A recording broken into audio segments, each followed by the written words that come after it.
blå mand.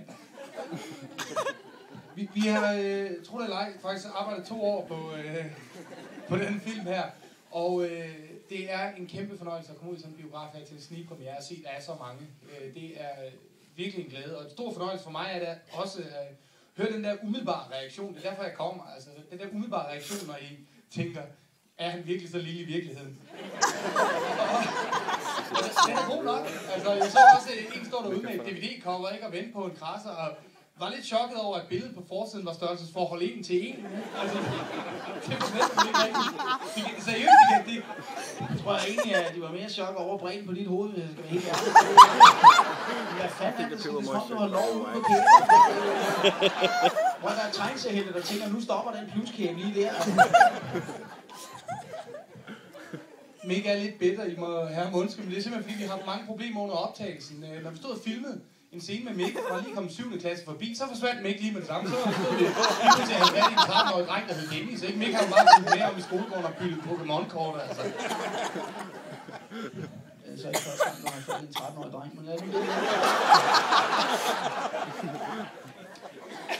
Men vil du fortælle om filmen, eller bare? Jeg prøver faktisk at fortælle om filmen. Når vi skal lave sådan en film, så var vi så heldige at få et budget. Det vil sige, det gjorde jeg, fordi jeg er ingen, der tør give Mick penge. Han brugte hele på indlæg til sine sko. Så jeg fik et budget at lave den her film for, og så gælder det altså om at bruge det på noget, der kan ses i filmen. Og som vi kunne se, så var der dyre biler og skuespillere og fede locations og alt sådan noget. Og med det samme, man begynder at bruge penge på det, så er der en producent i den anden ende, der begynder at spare på ting. Og det skal jo gerne være ting, der ikke kan ses. Så det går lidt op for os, da vi kommer til Aarhus, hvor filmen skulle optages. Vi skulle bo der i 2 måneder. Jeg tager over med hele staben af talentfulde skuespillere. Og Mick er også med. Og da vi så kommer derover, så siger vores producent, at han har lejet et stort luksussommerhus til os, som vi skal bo på.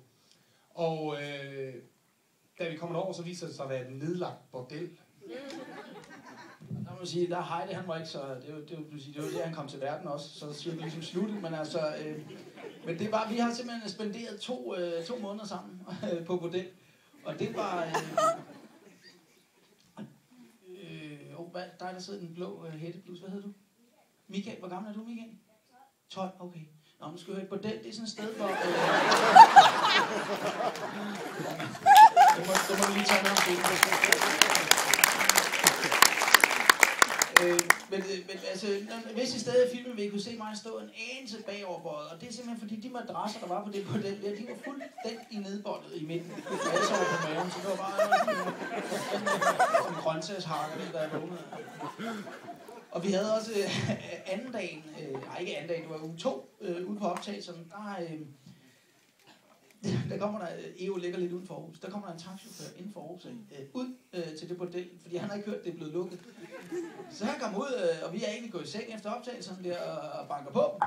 Og jeg vågner helt forvirret, og så syvser jeg ellers ud og åbner døren i underbukser. Og da jeg så åbner, så... Og meget kan man sige om Mick, men han vil ikke skuffe en fan. Altså, der var du virkelig servicebejdet lige pludselig. De var væk i 1,5 time. Jeg siger det kun, fordi jeg lader ligesom 2 og 2 sammen, og dagen efter så møder Mick på optagelse, og beder lige pludselig om at få strøget alle scener, hvor han skal sidde med.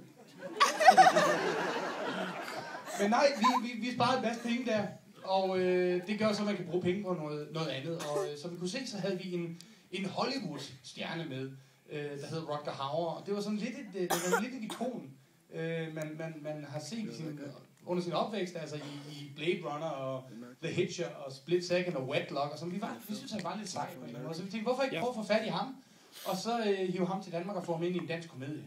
Og det skal jeg helt sige, det kræver lidt arbejde. Altså, jeg og produceren kæmpede en måneds tid, tror jeg, for at få de rigtige kontakter og få hul igennem til hans agent og alt det der. Og da der så endelig er hul til agenten, så får vi at vide, at han gerne vil læse manuskriptet. Og der ringer jeg jo så til Mick og siger, gider du være sød og sende manuskriptet til Rutger Hauer? Mick, han bliver jo helt befættet, han bliver sådan helt, Rutger.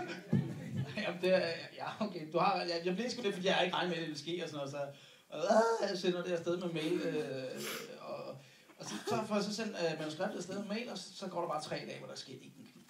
Og jeg tænker, hold kæft, han hader det, mand, det er noget værd lort, det her. Så får jeg sådan en mail tilbage fra hans agent, hvor der bare helt kort står, do you have it in English?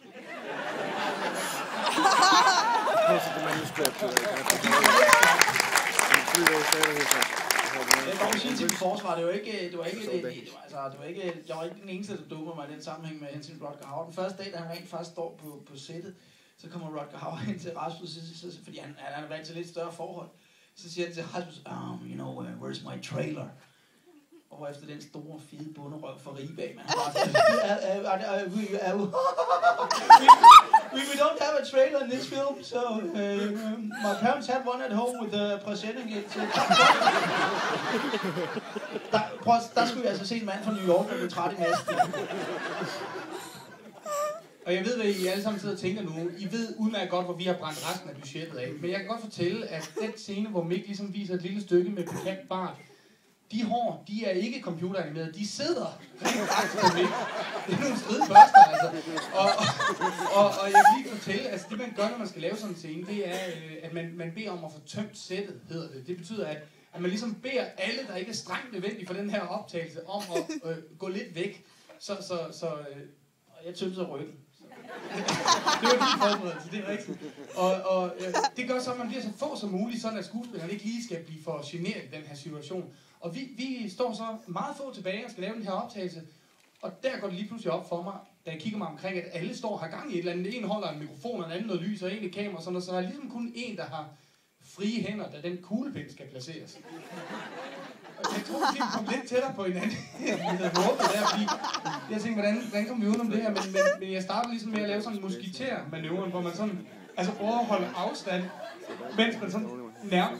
Altså jeg vidste ikke, hvordan man ligesom nærmer sig, man ikke kuglepind der, men det jeg i hvert fald ligesom gør, det er, at da jeg først ligesom, jeg prøver som en god ven at ligesom gøre det blidt til at starte med. Der er det typisk Mick. Der begynder han at modarbejde. Altså han begynder at modarbejde det vi har gang i. Så jeg prøver at skubbe lidt mere på, og det er ligesom når man griner, så har man sådan en bækkenbundskrampe, og jo mere jeg presser, jo mere modarbejder du hele. Jeg sværger, havde jeg haft et stykke kul, kunne jeg have lavet en diamant på 20 minutter. Hørte hvad han sagde? Som en god ven prøver jeg at gøre det blidt. Hvad fanden sker der oppe i dit hoved, mand? Altså. Da vi havde taget den en gang, så var fotografen glad, lydmanden var glad, den eneste, der ikke var glad, det var den lille homotrold der, der sagde, jeg ved ikke, om vi kender Bermuda-trekanten, men Micks røv har altså visse ligheder, for vi mistede 5 kuglepinde den dag. Okay. Ja, men så synes jeg, vi skal lade det være ordene på den her gang. Så, vi har arbejdet på den i 2 år, og nu er den færdig, og nu skal du se jer. Så vi er pisse taknemmelige for, at der er kommet nogen og se den. Det er vi rigtig glade for. Så bare sige tusind tak, fordi I kom, og vi håber, I har haft en rigtig god aften sammen med film. Tak, ja. Tak fordi I kom.